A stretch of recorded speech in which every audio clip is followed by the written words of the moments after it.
meskipun dengan merangkak-rangkak. Kenapa mereka tidak mau datang? Karena nggak paham kebaikan ataupun pahala yang ada di dalam dua sholat itu.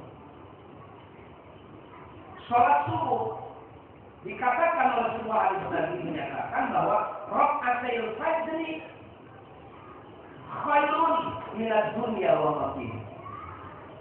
Dua rakaat sholat fajar, sholat sunnah fajar, qobliyah sholat subuh itu lebih baik daripada dunia dan isinya.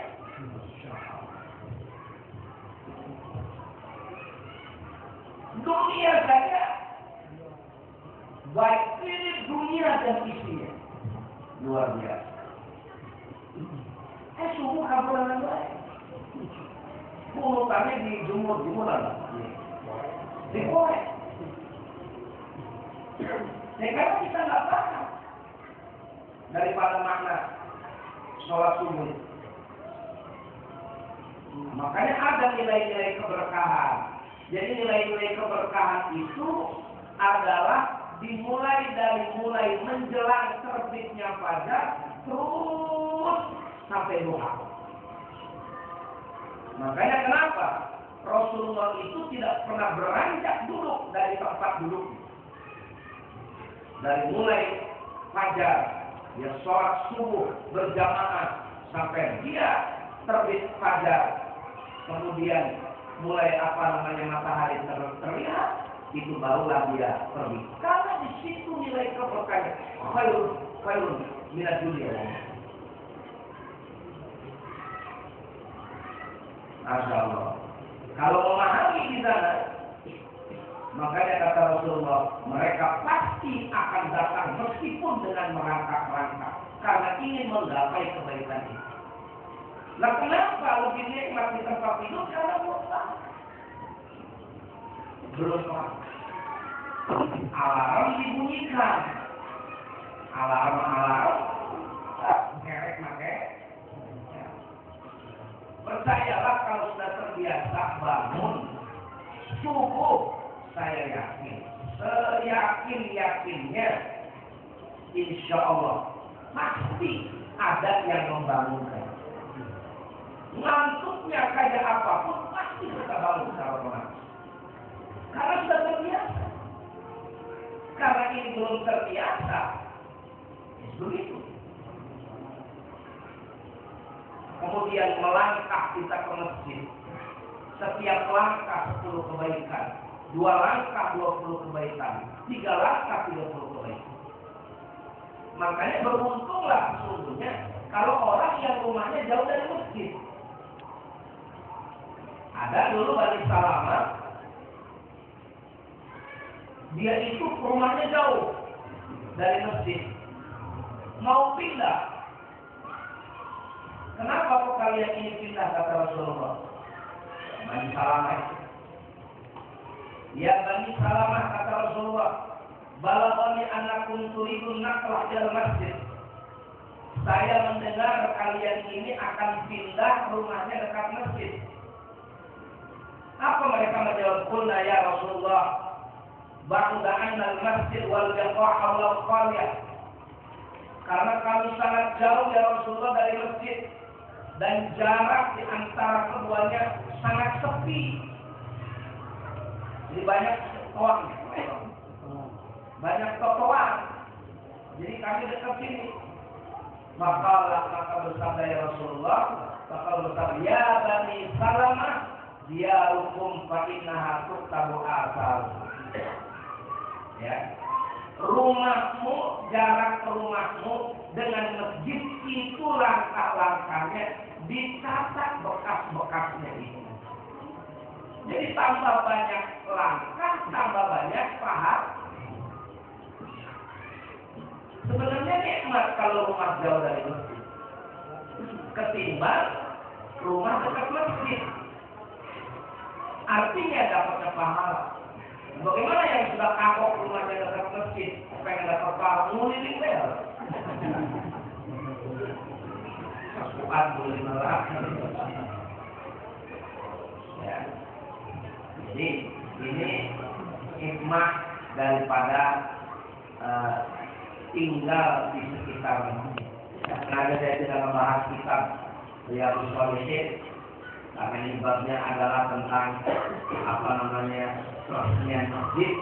Jadi saya ambil beberapa hadis yang kaitannya dengan hikmah dan juga kandungan daripada masjid itu sendiri.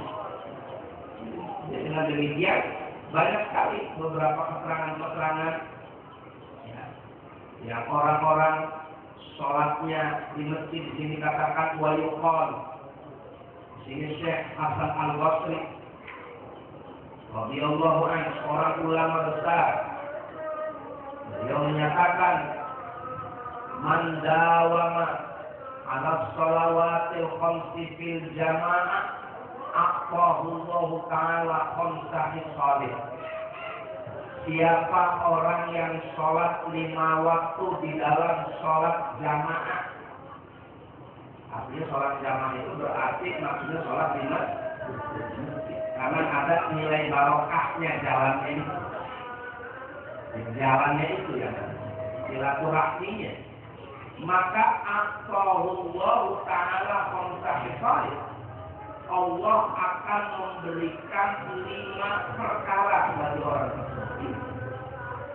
Yang pertama, awwaluha yarfa'uhu dhiqal 'aishi. Allah akan mengangkat sulitnya hidup. Jadi kesulitan hidupnya itu akan diangkat oleh Allah. Artinya akan dihilangkan. Karena rajin sholat jamaah. Sholat jamaah itu bisa menghilangkan. Kadang-kadang kita untuk sholat jamaah itu susah karena sedang sibuk di dalam mencari kehidupan. Karena saya tahu ada beberapa pedagang di pasar itu kalau sudah tek azan dia tutup. Ada jamaah, ada yang dia sudah diputar. Ada informasi yang ke saya masuk itu ada jamaah kita. Pedagang di pasar Kalijati itu kalau sudah tetap ada, ya tutup. Ada orang, nggak ada orang, lagi-lagi dalamnya ada sholat. Ini yang membuat barokah. Coba orang yang kayak begitu pernah benar-benar dia bangkrut. Justru barokah. Nah ini yang kadang-kadang kita mengabaikan unsur keberkahan. Kemudian yang kedua, wajib anhu azabul qabr, dan diangkat dari orang tersebut azabul qabr. Jadi jangan dianggap azab kubur itu nggak ada. Rasulullah pernah melewati 2 kuburan. Ternyata 2 penghuni kuburan itu sedang disiksa. Jadi ada azab kubur itu. Kalau nggak yakin, silakanlah. Kalau saya nggak yakin, makanya barangkali aja tadi. Ada kadang-kadang saya suka aneh.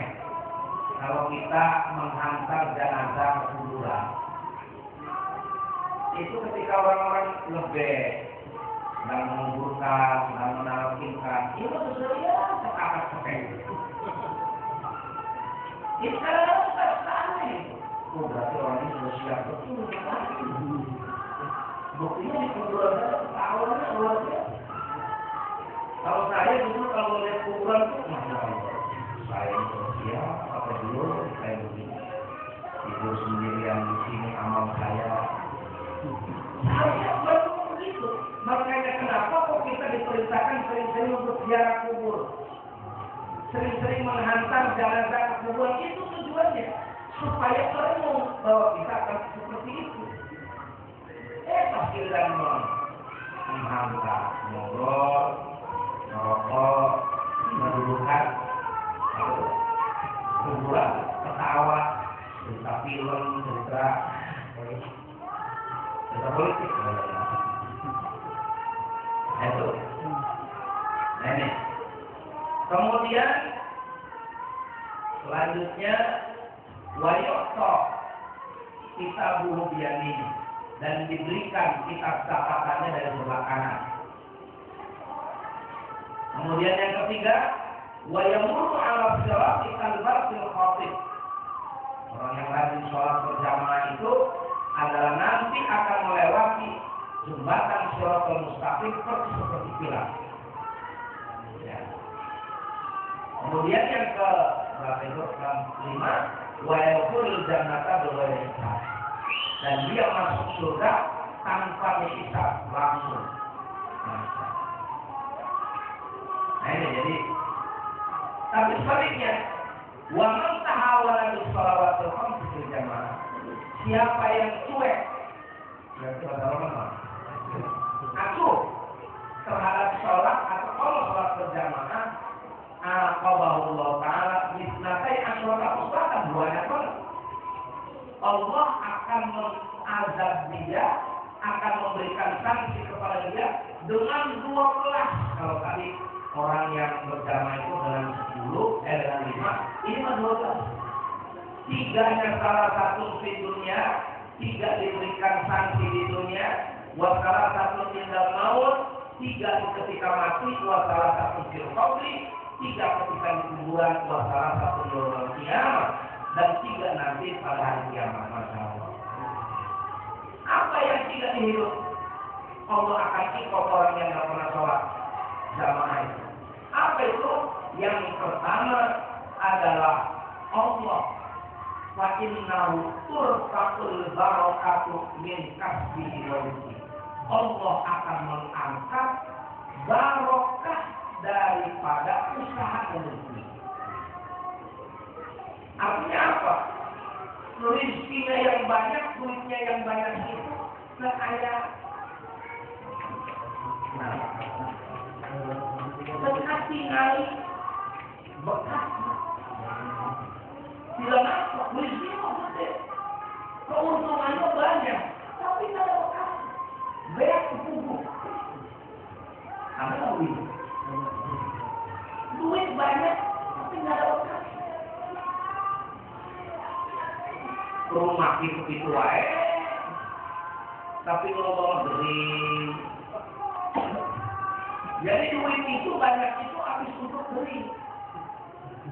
Biaya sakit, biaya anak narkoba gitu. Rezeki banyak tapi tidak berkah. Introspeksi kunau yang orang. Nah ketika kayak begitu kita introspeksi. Kenapa kita bisa begitu? Nah ini saya katakan Al-Basri menyatakan bisa jadi adalah orang itu nggak sholat ataupun sholatnya tidak tahawan lalai di dalam sholat. Nah untuk